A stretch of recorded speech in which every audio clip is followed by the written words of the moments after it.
crank pulley decided to shit itself.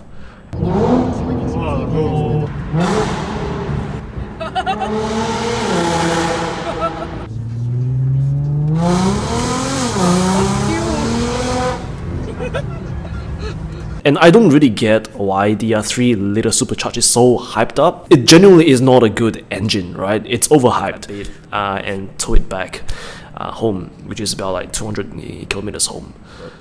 And the power steering is dead. How is it a car that has a rally pedigree that can't even handle a small puddle of water?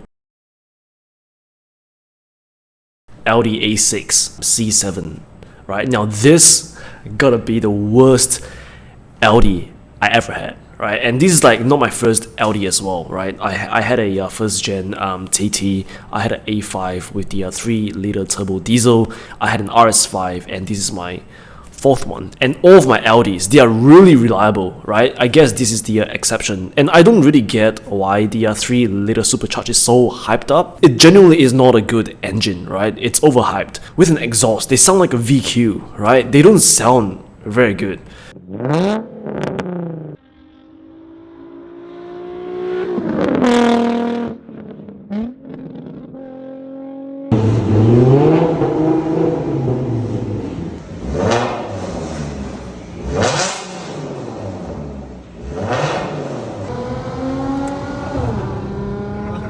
I was looking for a daily, and I was deciding should I get an S-Class or like an A8, and this actually came out, and I'm thinking, don't these have the 3-liter supercharged? And they were pretty hyped up. Like, people talk about them, people love them. Well, I guess I never really had a supercharged car before, so I thought, I'm just gonna get one for a daily. And every time before I buy a car, I always search the make and model, reliability, and Reddit. Right, Reddit has the most real experiences that people had, and people are praising that this car is reliable.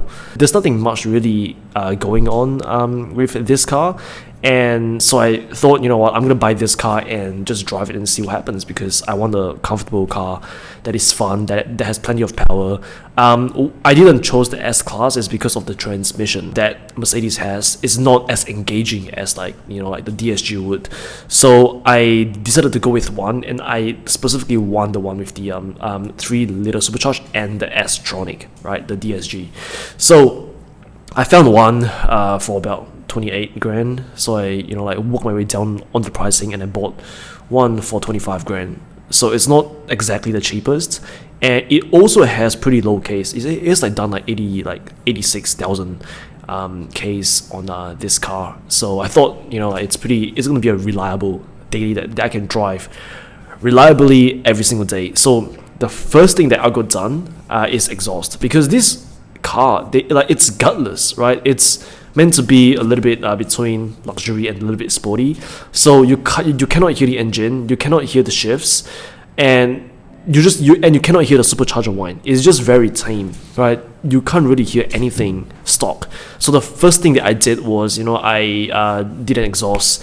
I removed the center muffler and installed an X pipe and straight pipe with a valve-tronic.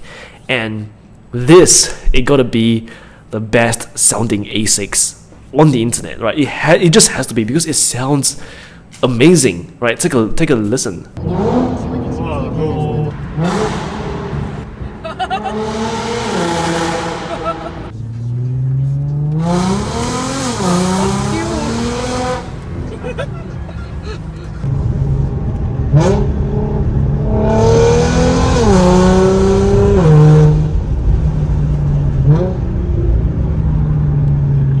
Right, and the downshifts, it's pretty brutal, and it's pretty close to the RS models. And I had an RS5 for a year, so I know what it feels like, and it's pretty close. And it is stock, by the way. It doesn't have a tune, it doesn't have a TCU tune. It is just stock with exhaust, and it didn't have an intake. So I'm really impressed on how this car sounds. So when you're doing the exhaust, and the transmission filter actually failed, and it just spilled transmission fluid all over the floor. And the exhaust shop was actually telling me like, hey, like your car is like dripping bad. You have to bring it to a shop immediately. I thought it's pretty unusual. Why would it break out of a sudden. It's not like a known thing. You know what? I bring it to my workshop, and they fixed it. They put a new filter in, and off it goes. And you know what? And this, I just realized that this is just the beginning. There are more things coming for this car, and there are more things will go wrong in this car as time goes by. I drive it every day, and I went on a road trip, and the crank pulley decided to shit itself. It literally separated from like the bolt thing. It just separated because it overheated. I lost power, and I'm forced to pull over on the side of the highway, and I realized that the crank pulley actually just shits itself. There's no choice but to to get a flatbed and tow it back home, which is about like 200 kilometers home. That was bad, I guess. And then I start reading like crank pulley, and apparently it's a thing, right? This crank pulley would just fail, and crank pulley is not something that will go on any other car, right? Why would it fail at 80 something thousand Ks? My brain I just couldn't understand, right? We fixed that, drove it around for a week, and the car started sounding like a kettle, like a boiling kettle.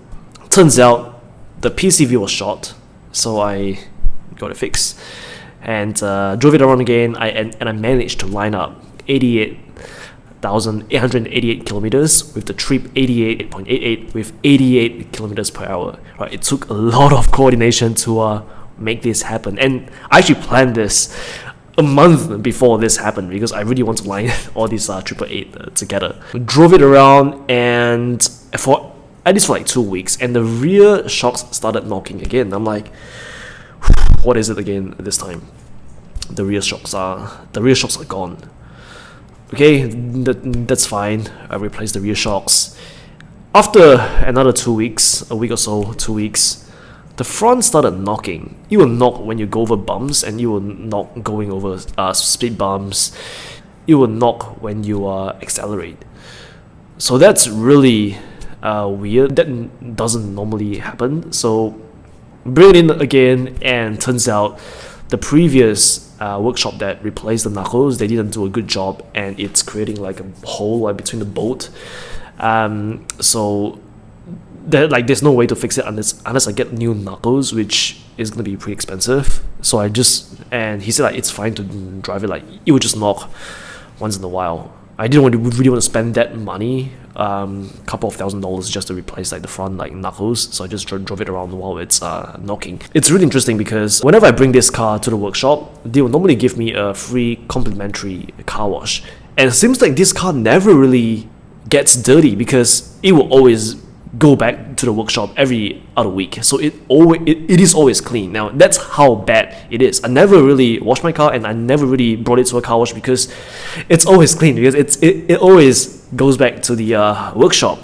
After about a month or so, aircon stopped working. Man, like this car, it's endless, right? It's really, really bad. And you know what, when I bought the car from the dealership, they actually asked me if I wanted an extended warranty, like a third-party extended warranty. I should have said yes.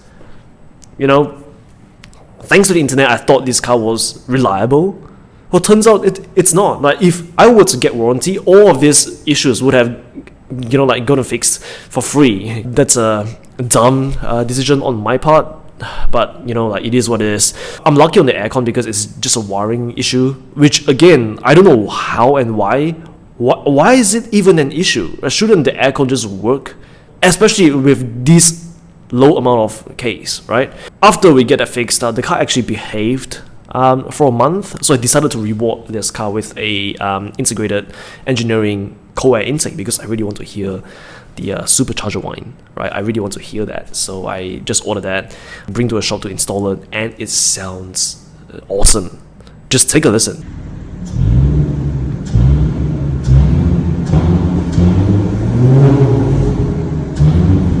Just when I thought this car was sorted, right? One day it was raining really heavily, and I drove through a really light puddle of water, right? It's not a flash flood, it's not something serious, right? It's just literally like just a puddle of water, and the power steering is dead. Please tell me like how that makes sense. How is it a car that has a rally pedigree that can't even handle a small puddle of water? And by the way, yes, the plastic shield at the bottom of the engine bay, it's there.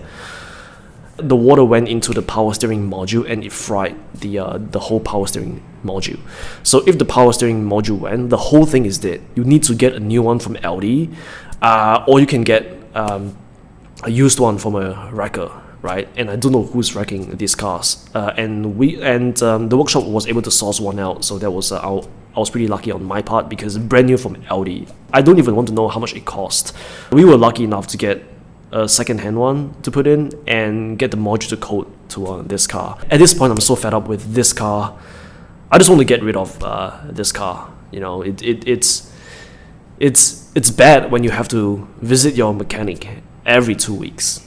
It's just not the car to have. And I don't know why people praise the 3-liter supercharged engine. It genuinely is not a good car. Like if this car was sorted, I would have gotten like a stage 2 tune, a smaller pulley, do all of like those mods already. But because it has so many issues, that didn't happen. Right, so ended up I sold this car for, I think it was like $17,000 ish.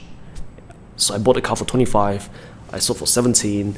I don't even want to count the amount that I've spent on repairs because that's just gonna put me into a deep depression. So you know, I guess another L for you guys. It's my pain, it's your entertainment. So I hope you guys enjoy, and I will see you in the next one. Now, I hope you guys enjoyed this video. I'll really appreciate if you can show us your support by liking this video, subscribing, hitting the bell, or maybe share it with your friends because it will really help out to grow this channel, right? Now, with that being said, right, I hope you enjoyed this video, and I'll see you in the next one.